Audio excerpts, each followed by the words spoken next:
Hello दोस्तों, राधे राधे। आज की कहानी है मामा भांजी।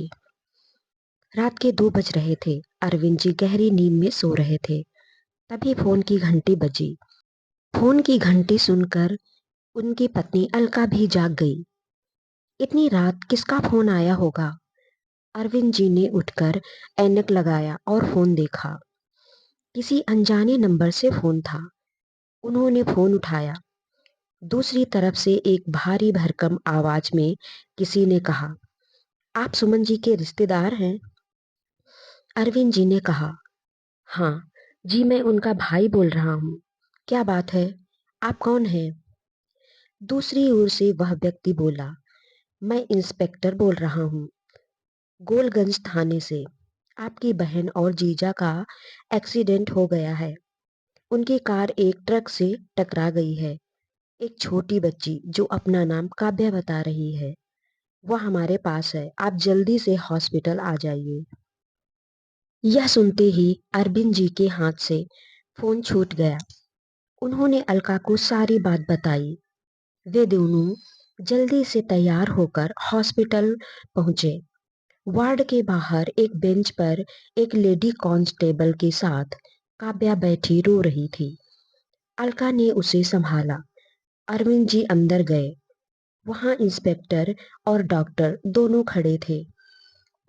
उन्होंने बताया कि उनकी बहन और जीजा अब इस दुनिया में नहीं रहे। यह सुनकर अरविंद जी रोने लगे। वो अपनी बहन से बहुत प्यार करते थे। डॉक्टर ने उन्हें संभाला और कहा, आपको हिम्मत से काम लेना होगा। उस बच्ची को भी आपको संभालना है। कुछ देर में अपने आप को संभाल कर अरविंद जी ने सभी रिश्तेदारों को फोन करना शुरू किया। इस बीच पुलिस ने दोनों को पोस्टमार्टम के लिए भेज दिया। सुमन की ससुराल में कोई नहीं था, इसीलिए अरविंद जी ने ही दोनों का अंतिम संस्कार किया। अब काव्या की जिम्मेदारी उनके कंधों पर आ गई थी। काव्या को वे अपने साथ घर ले आए। काव्या दिन भर गुमसुम बैठी रहती थी। अलका उसे संभालती थी, लेकिन वह उस हादसे को भूल नहीं पा रही थी। एक दिन अलका ने कहा, सुनो जी, क्या हम जीवन भर काव्या का बोझ उठाते रहेंगे? इसे किसी अनाथालय में भेज देते हैं। यह सुनकर अरविंद जी गुस्से में बोले, ये क्या बकवास कर रही हो? वो मेरी सगी भांजी है, मेरी बहन की बेटी है। वो मेरे साथ रहेगी। अलका बोली, अपना खर्चा तो ठीक से चल नहीं रहा है, इसे कहाँ से खिलाएंगे? अरविंद जी ने कहा, ये समझ लो, अब हमारे 3 बच्चे हैं। अलका ने गुस्से में कहा, आपको ये भी समझना होगा कि इसकी पढ़ाई और शादी भी करनी पड़ेगी। कहाँ से होगा ये सब? अरविंद जी ने कहा, सब हो जाएगा, ऊपर वाला सब इंतजाम करेगा। तुम बेकार की बातें मत करो। अगर ये तुम्हारी बहन की बेटी होती तो क्या इसे अनाथ आश्रम भेज देती? अलका चुप रह गई, लेकिन अब वो काव्या से मन ही मन नफरत करती थी। सुबह अरविंद जी के ऑफिस जाने के बाद काव्या से पूरे घर का काम करवाती थी। काव्या को उसके माता पिता ने बहुत लाड प्यार से पाला था, लेकिन मामी उसे रोज मारती थी। वो पैसे की तंगी का सारा गुस्सा काव्या पर निकालती थी। काव्या हर दिन सोचती कि काश वो भी अपने माता पिता के साथ मर जाती। यह जिंदगी तो नरक से भी ज्यादा दुखदाई है। एक दिन अरविंद जी दोपहर को घर आए। दरवाजा खुला था तो वे सीधे अंदर आ गए। उन्होंने देखा कि एक रोटी जल जाने पर अलका काव्या को मार रही थी। यह देखकर उनकी आंखों में आंसू आ गए। वे किचन में गए। अलका उन्हें देखकर डर गई।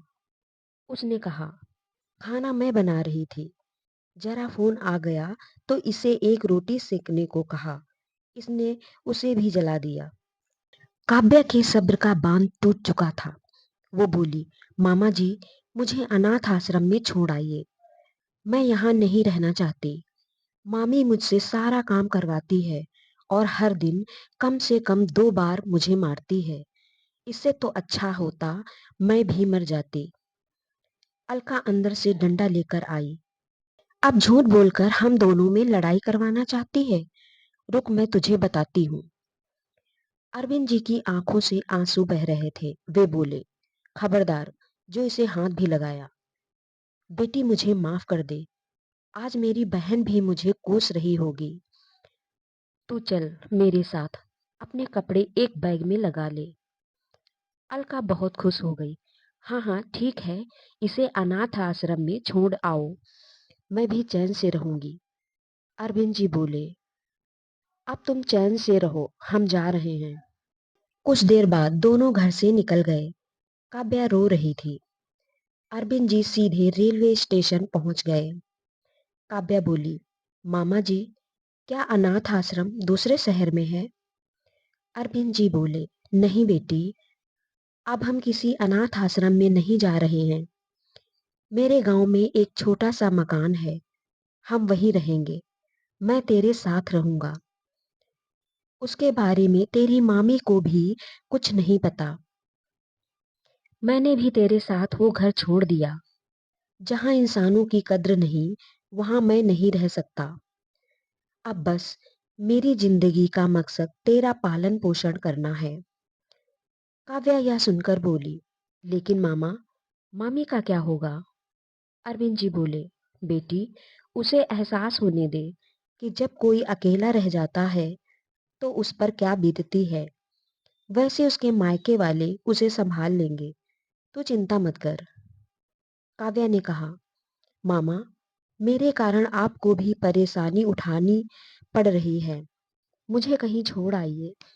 अरविंद जी बोले, कल जब मैं ऊपर जाऊंगा तो अपनी बहन और तेरी माँ को क्या मुंह दिखाऊंगा, ये सोचा है तूने? बस अब कुछ मत बोल, मैं तेरा पालन पोषण कर तेरी शादी करूंगा। यही मेरे जीवन का मकसद बन गया है। ट्रेन से उतरकर दोनों गांव के लिए एक तांगे में सवार हो जाते हैं। गांव में एक छोटा सा मकान था। अरविंद जी ने काव्या को एक कुर्सी पर बैठाया और खुद उसकी सफाई करने में जुट गए। कुछ देर में दोनों को भूख लगी तो वे एक होटल पर पहुंच गए। खाना खाने खाना खाने के बाद जब अरविंद जी पैसे देने गए तो होटल का मालिक रविंद्र बोला, भाई, क्यों शर्मिंदा कर रहा है? अपने बचपन के दोस्त को भूल गया? यह कहकर वह अरविंद जी के गले लग गया और बोला, और बता, इतने साल बाद गांव कैसे आया? अरविंद जी ने सारी बात बता दी। यह सुनकर रविंद्र बोला, एक काम कर, यहीं बस अड्डे के पास मेरी जमीन है, वहां तू ऐसा ही होटल खोल ले, बहुत कमाई होगी। हम दोनों पार्टनरशिप में होटल चलाएंगे। मुझे कोई साथ देने वाला नहीं मिल रहा था, अब तू आ गया है, दोनों मिलकर होटल चलाएंगे। अरविंद जी ने अगले दिन से ही होटल खोलने की तैयारी शुरू कर दी। दोनों कुछ पैसे लगाकर कुछ ही दिनों में एक होटल खोल दिया। उन्होंने काव्या का दाखिला भी एक अच्छे स्कूल में करा दिया।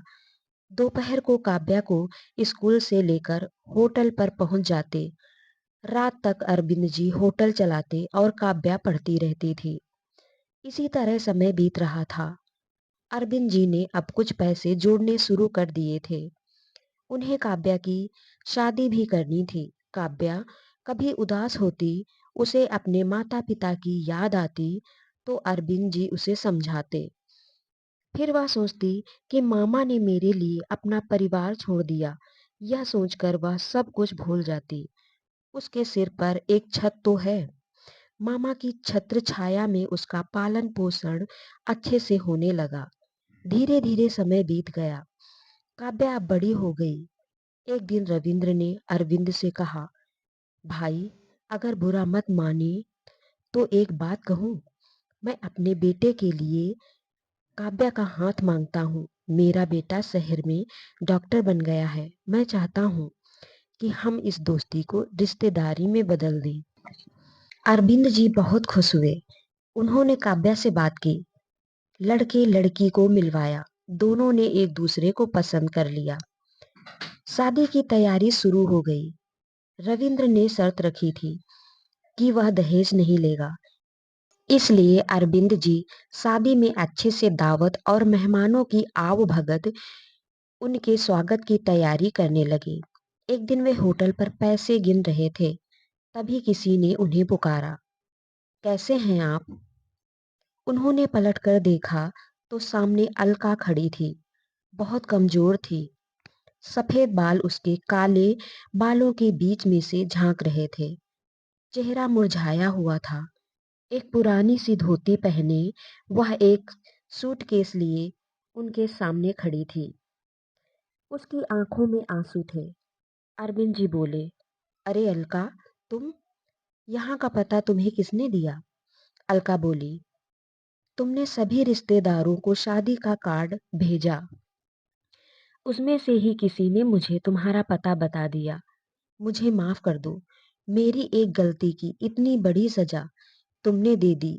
बिना कुछ कहे मुझे छोड़कर चले आए। अरविंद जी ने कहा, अलका, उस समय मुझे अपनी बहन के लिए ये कुर्बानी देनी पड़ी। तुम कभी काव्या को कभी अपना नहीं मानती। मुझे मरकर अपनी बहन को मुंह दिखाना था। मैं क्या करता, इसलिए चुपचाप वहां से निकल आने में ही भलाई समझी। अलका बोली, हाँ, मुझे भी अपने किए की सजा मिल गई।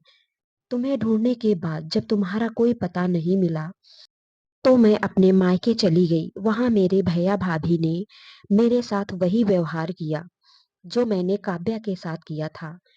मैं वहां से निकलकर एक अनाथ आश्रम में चली गई। वहां बच्चों की सेवा करने लगी। मुझे वहां 2 वक्त का खाना मिल जाता था। वहां मैं हर बच्चे में काव्या को देखती थी। कभी कभी किसी रिश्तेदार से मिलने जाती, तुम्हारे बारे में पता करती, लेकिन कुछ पता नहीं लगा। अब जब तुमने अपने दूर के भाई को शादी का कार्ड भेजा तो उन्होंने मेरी हालत पर तरस खाकर मुझे तुम्हारा पता बता दिया। क्या अब भी तुम मुझे माफ नहीं करोगे? मेरे पास अब उस अनाथ आश्रम के अलावा कोई ठिकाना नहीं है। मैं तुम पर अपना हक खो चुकी हूँ। अगर तुम मुझे माफ नहीं करोगे तो मुझे कोई अफसोस नहीं होगा। बस एक काम कर दो। एक बार काव्या बेटी को आशीर्वाद देकर मैं शाम की बस से वापस चली जाऊंगी। इतना हक मुझे दे दो। अरविंद जी की आंखों से आंसू बह रहे थे। वे बोली, मैंने तुम्हें पहले ही माफ कर दिया था। मैं बस अपना फर्ज निभाने के लिए मजबूर था। अब तुम कहीं नहीं जाओगी। हम दोनों मिलकर काव्या का कन्यादान करेंगे। चलो घर चलो। अरविंद जी अलका को लेकर घर पहुंचे। काव्या के सामने जब अलका पहुंची तो उसने कहा, बेटी, मुझे माफ कर दे। मैंने तेरे साथ बहुत गलत किया। काव्या की आंखों से आंसू बह रहे थे। वो दौड़कर अलका से लिपट गई। मामी, मैंने हमेशा अपनी मम्मी की जगह आपको माना है। पुरानी बातें भूल जाइए। मुझे बहुत खुशी है कि आप आ गई। मेरे जाने के बाद मामा अकेले रह जाते। अगले दिन से दोनों शादी की तैयारियों में जुट गए। तय समय पर काव्या की शादी हुई। दोनों ने कन्यादान किया। काव्या ने विदा होने से पहले मामा के गले लगकर कहा, मामा जी, शायद मेरे पापा भी मेरे लिए इतना नहीं करते। आपने अपना पूरा जीवन मेरे लिए कुर्बान कर दिया। अरविंद जी बोले, बेटी, तुझे नहीं पता, ये सब मैंने अपने लिए किया है। अब मैं अपनी बहन के सामने शर्मिंदा नहीं होऊंगा। दोनों रोकर गले लग गए। काव्या अपनी ससुराल चली गई। अरविंद जी और रविंद्र जी दोनों समधी बन गए थे। तो दोस्तों, कहानी पसंद आई हो तो एक लाइक, एक कमेंट अवश्य करें। साथ ही चैनल को सब्सक्राइब अवश्य कर लें। Thanks for watching.